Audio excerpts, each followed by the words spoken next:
Hi, very good morning. Railway exams 2026 day 5th math previous questions మనం discuss చేస్తూ ఉన్నాం. కంప్లీట్గా వీడియో చూడండి, లైక్ చేయండి, షేర్ చేయండి వీడియోస్ని. సబ్స్క్రైబ్ చేసుకున్నట్లయితే సబ్స్క్రైబ్ చేసుకోండి. అండ్ మన యొక్క యాప్ లాస్ట్ బెంచెస్ అప్ అనే యాప్ని డౌన్లోడ్ చేసుకోండి. లింక్ డిస్క్రిప్షన్లో ఉంది. ప్లేస్టోర్ నుండి కూడా మీరు డౌన్లోడ్ చేసుకోవచ్చు. చాలా బాగా ఉపయోగపడతాయి మీరు సరైన విధంగా కనుక ఉపయోగించుకున్నట్లయితే. ఓకే, కొన్ని క్వశ్చన్స్ చూద్దాం మనం. ఇక్కడ స్వప్న కొంత మొత్తం సంవత్సరానికి 5% మరియు కొంత మొత్తం సంవత్సరానికి 11% చొప్పున మొత్తం 22,800 రూపాయలని సాధారణ వడ్డీపై పెట్టుబడిగా పెట్టింది. 4 సంవత్సరాల తర్వాత ఆమె యొక్క 2 పెట్టుబడుల నుండి సమాన వడ్డీలను సంప్రదిస్తే సంవత్సరానికి 5% పెట్టిన పెట్టుబడి ఎంత అంటున్నారు. సో మొత్తం తన దగ్గర 22,800 రూపాయలు అయితే ఉండడం జరిగింది. సో దీన్ని 2 భాగాలుగా విభజించి ఇద్దరికి ఇంట్రెస్ట్కి ఇచ్చింది. ఒక 4 years తర్వాత చూసినట్లయితే ఆ ఇంట్రెస్ట్ సేమ్ ఉంది. అయితే 5% ఇచ్చిన ఆ పర్సన్కి ఎంత ఇచ్చింది అనేది క్వశ్చన్. సో ఫస్ట్ ఇక్కడ సాధారణ వడ్డీ అన్నాడు కనుక సాధారణ వడ్డీ ఫార్ములా తెలియాలి. సాధారణ వడ్డీ ఫార్ములా ఏంటండి? Simple interest equal to PTR/100. So ఇది ఒక్కటి వస్తే సరిపోతుంది, ఆన్సర్ రాబట్టవచ్చు. సో ఇక్కడ ఇద్దరికి ఇచ్చింది కనుక, ఓకేనా, ఇద్దరికి ఇచ్చింది కదా, ఏ అనే పర్సన్కి బి అనే పర్సన్కి ఇచ్చింది అనుకుందాం. సో వీరి యొక్క ఇంట్రెస్ట్ ఏమైందంట? సేమ్ అయిందంట. ఓకేనా, ఈ విధంగా సేమ్ అయింది. సో ఫస్ట్ ఒక పర్సన్కి, అంటే ఏ అనే పర్సన్కి ఎక్స్ అమౌంట్ ఇచ్చింది అనుకుందాం. అప్పుడు PX అవుతుంది, టైం అనేది 4 అవుతుంది, ఆర్ అంటే 5%. సింప్లీ మిగిలిన బి అనే పర్సన్కి అసలు ఏమవుతుంది? మొత్తం 22,800 కనుక ఇందులో నుండి ఆల్రెడీ ఎక్స్ తీసేస్తే ఇది ఎక్స్ మొత్తం అయిపోతుంది వీనికి. -X/T అంటే ఎంత? 4, ఆర్ అంటే 11%/100.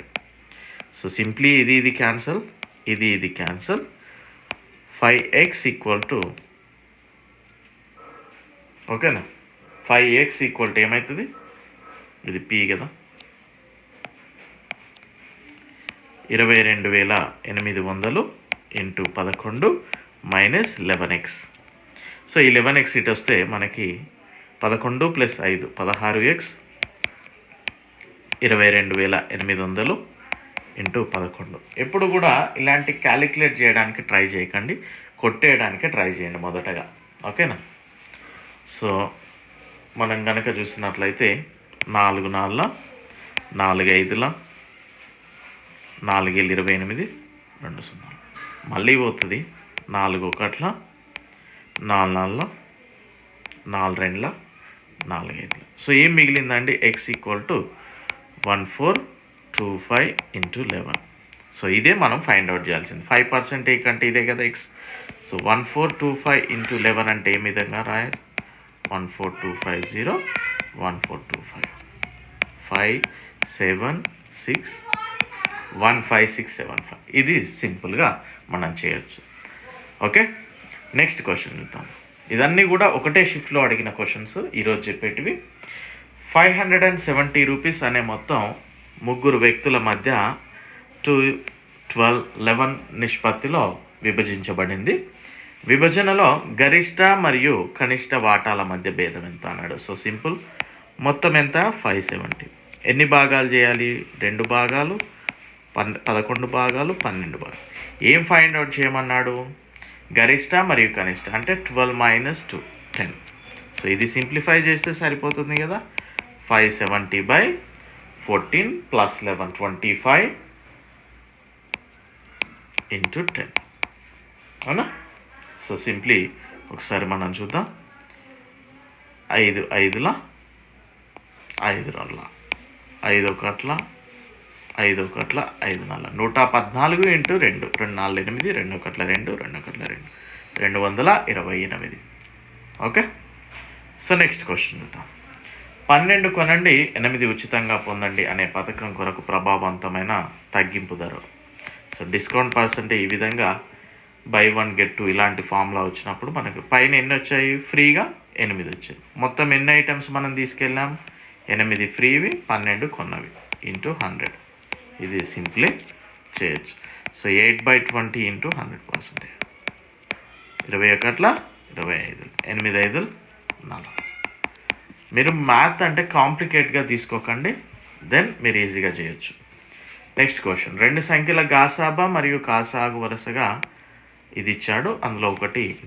So product of n numbers, n సంఖ్యల లబ్ధము equal to LCM into HCF. So ఈజీగా చేయొచ్చు.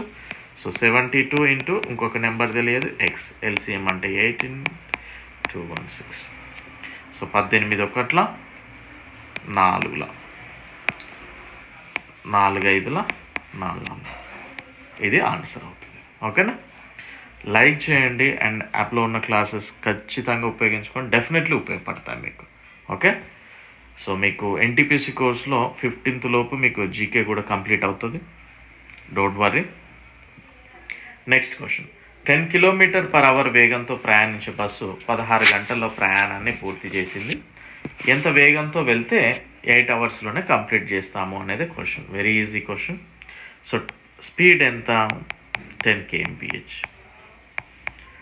టైం ఎంత? 16 hours. దెన్ ట్రావెల్ చేసిన డిస్టెన్స్ ఏమవుతుంది? ఇంటూ కదా.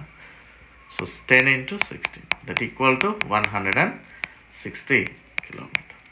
సో డిస్టెన్స్ మనకు తెలిసింది. నెక్స్ట్ టైం అనేది ఎంత కావాలంటే 8 అవర్స్లో పూర్తిగా ఉంది. దెన్ స్పీడ్ అనేది తెలుస్తుంది కదా. సో 160/8.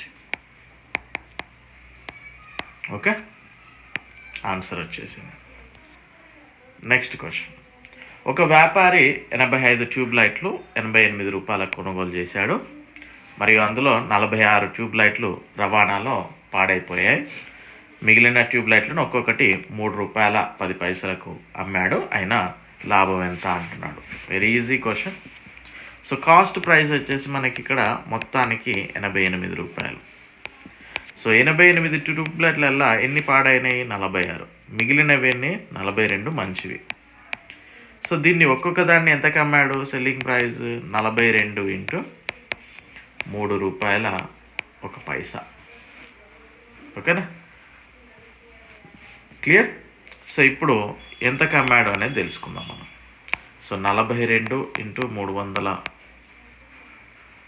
310/100 వేద్దాం. సింప్లిఫై చేస్తే మనకి 42 31. 1 2 2 1 4 4 3 2 6 3 4 12 2 1 3 0 2 లాస్ట్కి 0/100. సో 130 రూపాయల 20 పైసలకు అమ్మాడు. సో ఆబ్వియస్లీ లాభం వచ్చింది మనకి ఇక్కడ తెలుస్తూ ఉంది, క్వశ్చన్లో కూడా ఇచ్చాడు కనుక. సో ఇప్పుడు ఎంత ప్రాఫిట్ అనేది క్వశ్చన్. 130.20. దెన్ ఇందులో వాడు పెట్టింది ఎంత? 88 రూపాయలు. సో 20 10 ఉండి 8 పోతే 2. సో నెక్స్ట్ 12 ఉండి 8 పోతే 4. 42 రూపాయల 20 పైసలు. ఆన్సర్ వచ్చేసిందా? నెక్స్ట్ క్వశ్చన్, ఇంకొక సింప్లిఫికేషన్ ఇచ్చాడు, చూద్దాం ఒకసారి ఇది. సో ఫస్ట్ ఇక్కడ 2 ఇక్కడ 2 ఉంది కనుక రాదనైతే రాద్దాం. 3/2 x² - 20x + 17. ఓకే, మైనస్ ఇది నేను ఎక్స్పాండ్ చేస్తున్నా. 3x² minus into plus minus 3 × 7 21x minus into minus plus 3 × 15 45. ఇది ఎక్స్పాండ్ చేశాను ఆల్రెడీ నేను.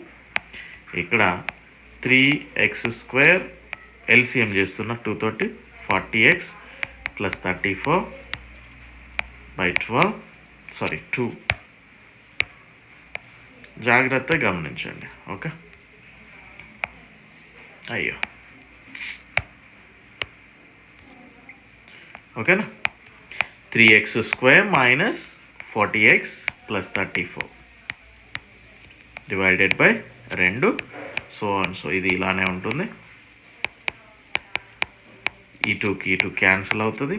సో ఈ 3x స్క్వేర్ పోతుంది, -40x -21x -61x plus 34 plus 45 45 plus 4 49 plus 30 79. So answer ఉందా? ఉంది. సో సింప్లీ ఆన్సర్ పెట్టేయచ్చు. నెక్స్ట్ క్వశ్చన్, ఒక సంఖ్యనంట 60% పెంచాడంట, అప్పుడు 3610 వచ్చింది, అయినా ఆ సంఖ్య ఎంత అంటున్నాడు. Very easy question. సో 3600 ఎప్పుడు వచ్చింది? 60% పెంచినప్పుడు, అంటే 3600 610 బై 100 ప్లస్ 60 పెంచినప్పుడు మనకు కావాల్సింది 100 కావాలి, అవునా? సో ఇది 3610 బై 160 ఇంటూ 100. క్లియర్? సో ఇప్పుడు ఈ 0కి 0 క్యాన్సిల్ చేద్దాం. 4 4 4 25 4 6 4 2 4 5 అంటే 6.25. సో ఏమొచ్చింది మనకి? 361 ఇంటూ 6.25. సో దీన్ని ఇంకా మనం ఏమన్నా చేసుకున్నట్లయితే ఏమొస్తుంది?